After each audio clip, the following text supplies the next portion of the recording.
राजकुमार आदित्य अपने पिता के सम्मान ही वीर, बुद्धिमान और साहसी था। शिकार और घुड़सवारी उसकी प्रिय गतिविधियों में से एक थी। उस दिन भी वो अपने घोड़े पर सवार होकर जंगल की ओर निकल पड़ा। सुबह का समय था। हरे भरे जंगल में राजकुमार आदित्य अपने सफेद घोड़े पर सवार होकर तेज गति से जा रहा था। तभी उसे पक्षियों की चहचहाहट और हल्की हवा की सरसराहट के बीच अचानक एक मीठी बांसुरी की धुन सुनाई दी। ये कौन है जो इतनी सुरीली धुन बजा रहा है, वो भी जंगल के इस कोने में? राजकुमार ने अपने घोड़े की लगाम खींची और धुन की दिशा में चल पड़ा। वो एक विशाल पेड़ के पास रुक गया और इधर-उधर देखने लगा। तभी एक सुंदर युवक हाथ में बांसुरी लिए पेड़ के पीछे से निकलकर उसके सामने आ खड़ा हो गया। युवक के चेहरे पर रहस्यमयी मुस्कान थी। स्वागत है राजकुमार, मेरा नाम अर्जुन है। शायद मेरी बांसुरी की धुन आपको यहाँ तक खींच लाई। हाँ, ये सच है। इतनी मधुर धुन मैंने पहले कभी नहीं सुनी। तुम्हारा परिचय क्या है अर्जुन, और तुम इस जंगल में क्या कर रहे हो?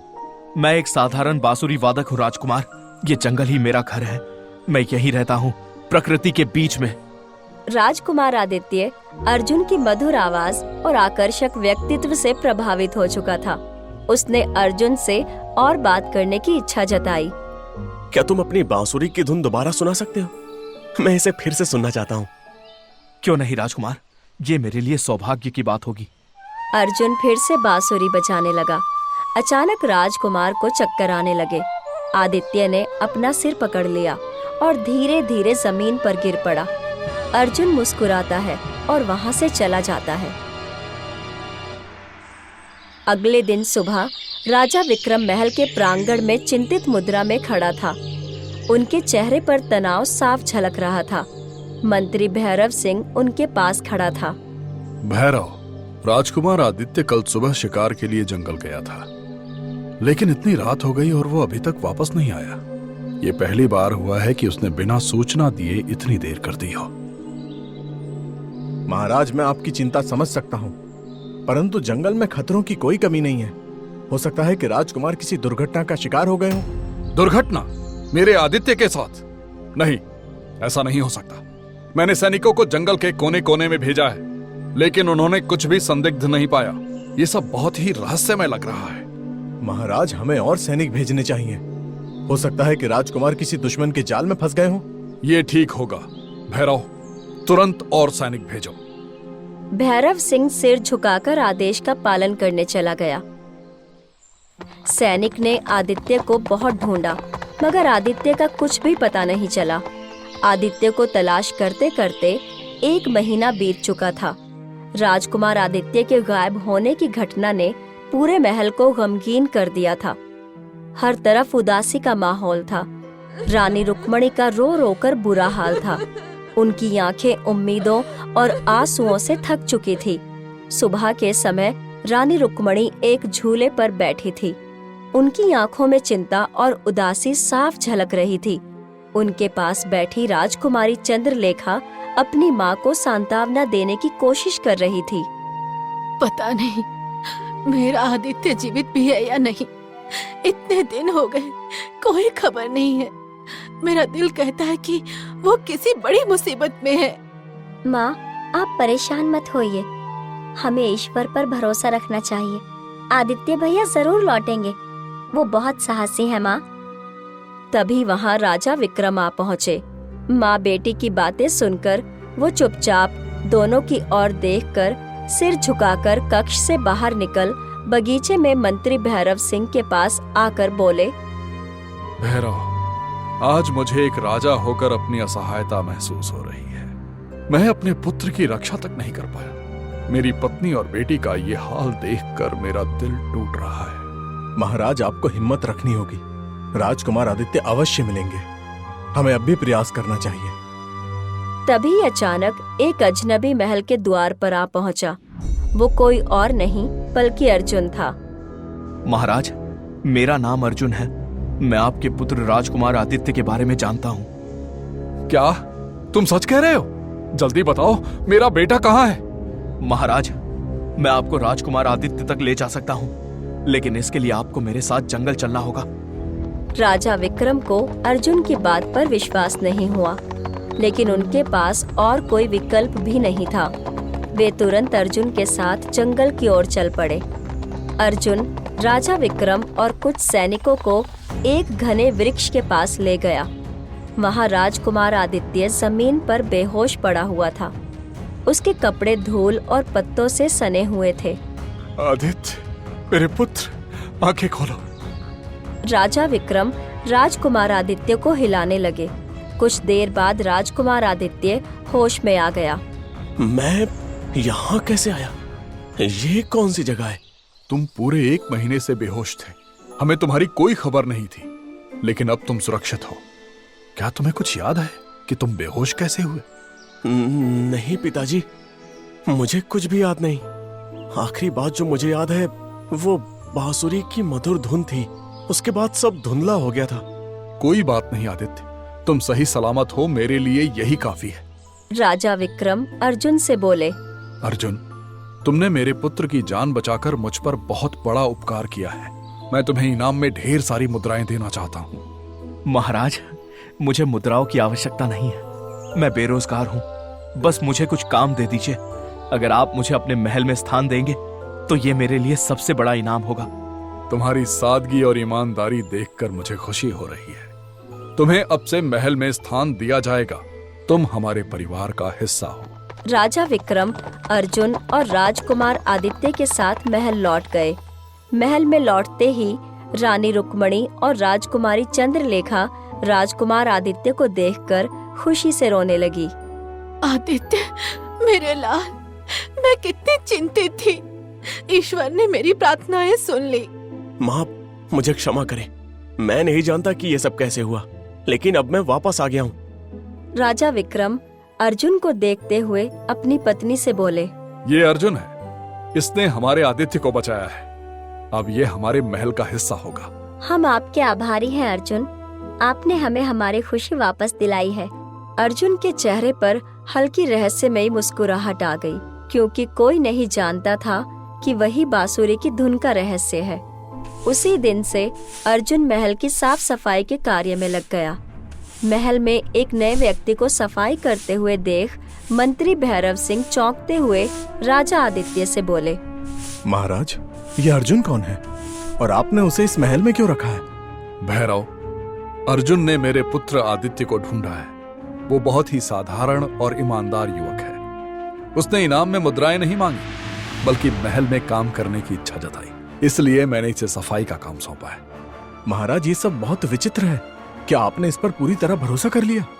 भैरव, कभी कभी हमें लोगों की नीयत पर विश्वास करना पड़ता है। अर्जुन ने मेरी मदद की है, वो भरोसे के लायक है।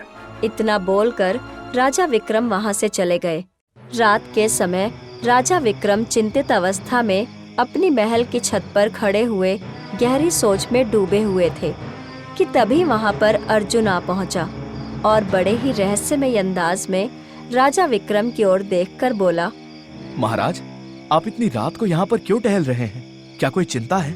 आप चाहे तो मुझे बता सकते हैं। अर्जुन, एक राजा के जीवन में चिंताएं कभी खत्म नहीं होती। एक राजा को अपने राज्य और प्रजा की जिम्मेदारी उठानी होती है। ये जीवन इतना आसान नहीं है। महाराज, मैं आपकी सारी चिंताएं दूर कर सकता हूँ। मैं एक बांसुरी बजाने वाला हूँ और मेरी एक धुन ऐसी है जो सुनने वालों को गहरी शांति और सुकून देती है। अगर आप हुक्म दें तो मैं आपके लिए वो धुन बजा सकता हूँ। ठीक है अर्जुन, मुझे सुनाओ तो, शायद इससे मुझे कुछ राहत मिल जाए। इतना बोलकर अर्जुन ने अपनी बांसुरी बजाना प्रारंभ कर दिया। कुछ ही देर में राजा विक्रम नींद की आगोश में आ गए। अगली सुबह जब राजा विक्रम की आंख खुली तो उन्होंने देखा कि उनके सामने अर्जुन बैठा हुआ था। अर्जुन बड़े ही रहस्यमय अंदाज में राजा विक्रम से आदेशात्मक लहजे में बोला, महाराज, आपने ही मुझसे कहा था कि अब से मैं आपका सलाहकार हूँ। मुझे आपकी सेवा करने का आदेश मिला है। राजा विक्रम को पिछली रात की कोई बात याद नहीं थी। बांसुरी की धुन ने उन्हें पूरी तरह से सम्मोहित कर दिया था। ठीक है अर्जुन, अब से तुम मेरे सलाहकार हो। मैं तुम्हारी बात का सम्मान करता हूँ। कुछ ही देर में राजा विक्रम ने एक सभा बुलाई। उनके साथ अर्जुन खड़ा था। महल के मंत्री और अन्य कर्मचारी वहां मौजूद थे। आज से अर्जुन मेरा सलाहकार होगा। उसने मेरी और मेरे पुत्र की बहुत मदद की है। मैं चाहता हूँ कि महल के सभी लोग इसका सम्मान करें। महाराज, लेकिन ये एक साधारण सफाई कर्मी है, इसे सलाहकार बनाना क्या उचित है? भैरव, मैंने अपना निर्णय ले लिया है। अर्जुन पर सवाल उठाने की कोई जरूरत नहीं। ये अर्जुन कोई साधारण व्यक्ति नहीं हो सकता। कल तक जो महल की सफाई कर रहा था, आज वो महाराज का खास सलाहकार बन गया है। महाराज इतनी आसानी से किसी पर भरोसा नहीं करते। इसके पीछे जरूर कोई गहरी चाल है। मुझे इस पर नजर रखनी होगी। उस दिन से भैरव सिंह ने अर्जुन पर निगरानी रखना शुरू कर दिया और एक दिन रात के समय अर्जुन चुपचाप महल के तहखाने की ओर बढ़ रहा था। उसके हाथ में एक छोटी सी मशाल थी। तहखाने की घनी दीवारें रहस्यमयी प्रतीत हो रही थीं। अर्जुन के कदम एक अभिमंत्रित कक्ष के सामने रुक गए। कक्ष के द्वार पर रंग बिरंगे धागे बंधे हुए थे। अर्जुन ने कक्ष के द्वार को खोलने की कोशिश की ही थी, तभी मंत्री भैरव सिंह वहां पहुंच गए। अर्जुन, मैं जानता था कि तुम कुछ छिपा रहे हो।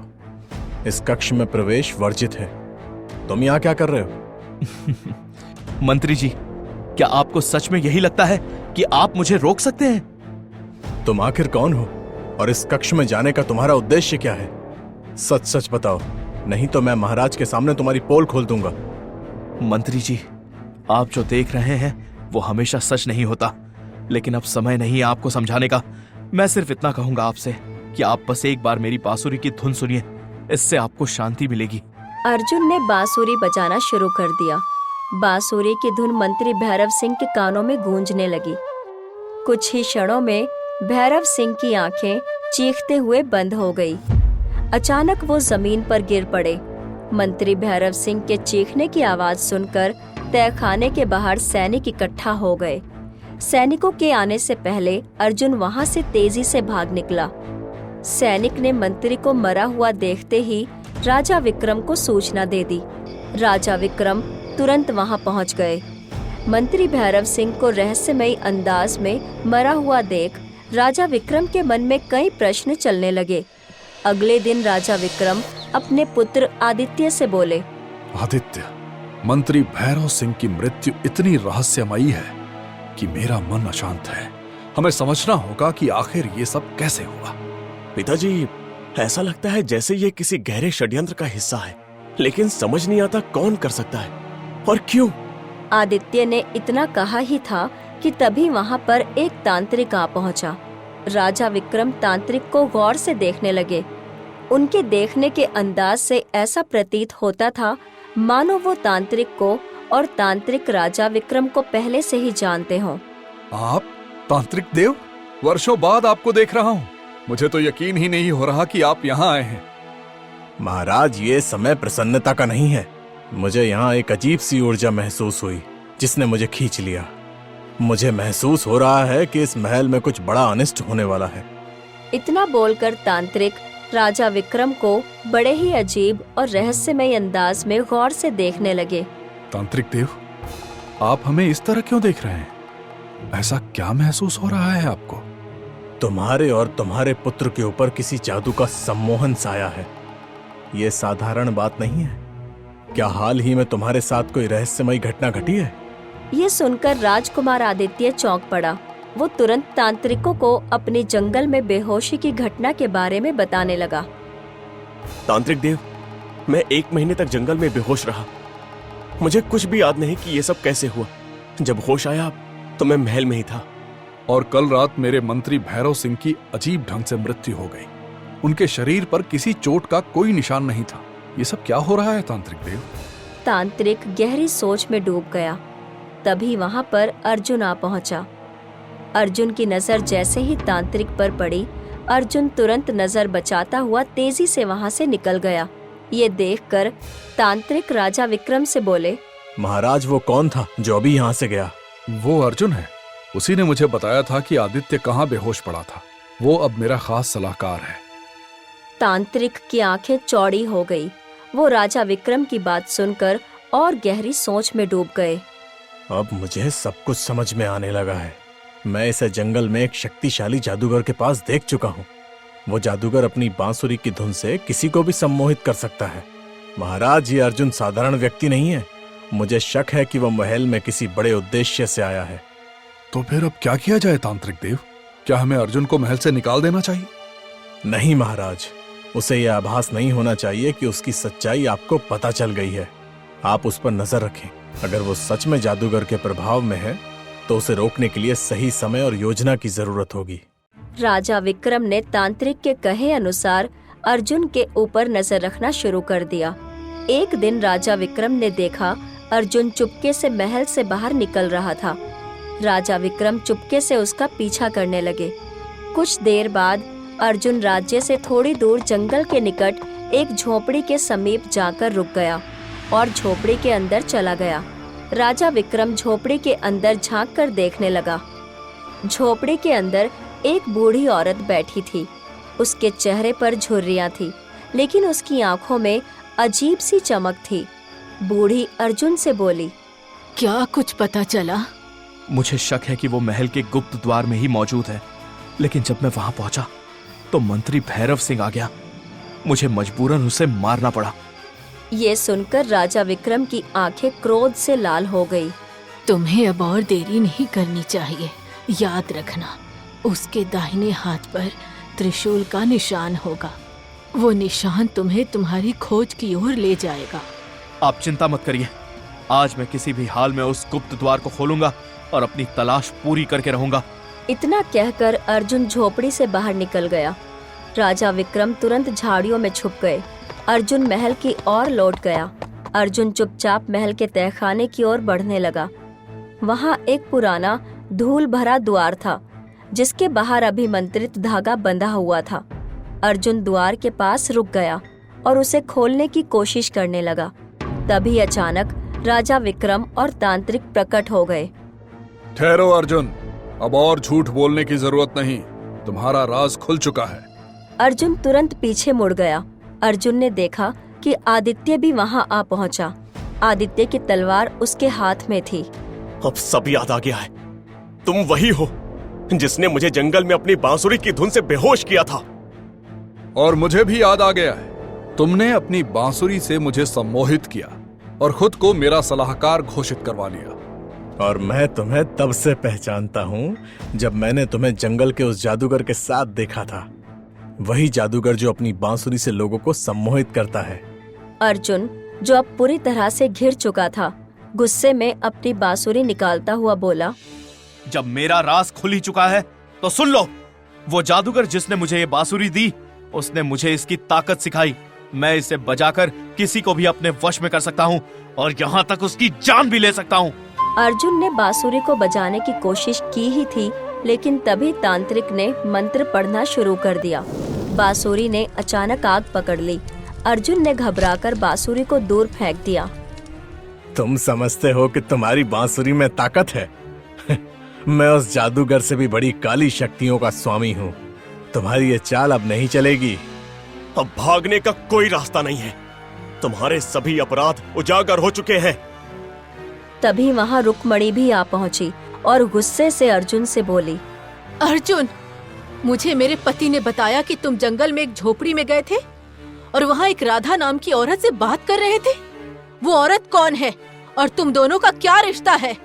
वो औरत मेरी माँ है और मैं यहाँ अपनी बहन की तलाश में आया हूँ। वो बहन जिसे वर्षों पहले राजा विक्रम ने मेरी माँ से छीन लिया था। ये झूठ है।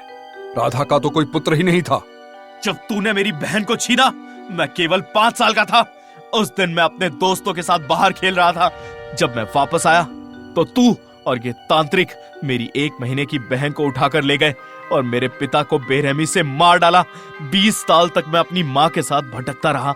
एक दिन मेरी माँ ने मुझसे बताया कि मेरी एक बहन थी जिसे तूने छीन लिया। तुरंत इसके बाद मैं अपनी बहन को खोजने निकला। मेरी मुलाकात उस जादूगर से हुई जिसने मुझे बांसुरी की ताकत दी और बताया कि मेरी बहन महल में मौजूद है, लेकिन वो ये नहीं बता पाया कि तूने उसे क्यों उठाया था। तभी तांत्रिक जोर से हंसता हुआ बोला, मैं बताता हूँ क्यों। तुम्हारी बहन विचित्र चंद्रमा की रात में पैदा हुई थी। ऐसी संतानों में विशेष शक्तियां होती हैं। जब वो 21 साल की हो जाएगी तब उसकी बलि इस गुप्त कक्ष में दी जाएगी। ये कक्ष राजा विक्रम की दादी का था, जो एक शक्तिशाली चुड़ैल थी। हम उसे दोबारा जीवित करके पूरे संसार पर शासन करना चाहते हैं। और अर्जुन, तुम ये कभी नहीं जान पाओगे कि तुम्हारी बहन कौन है।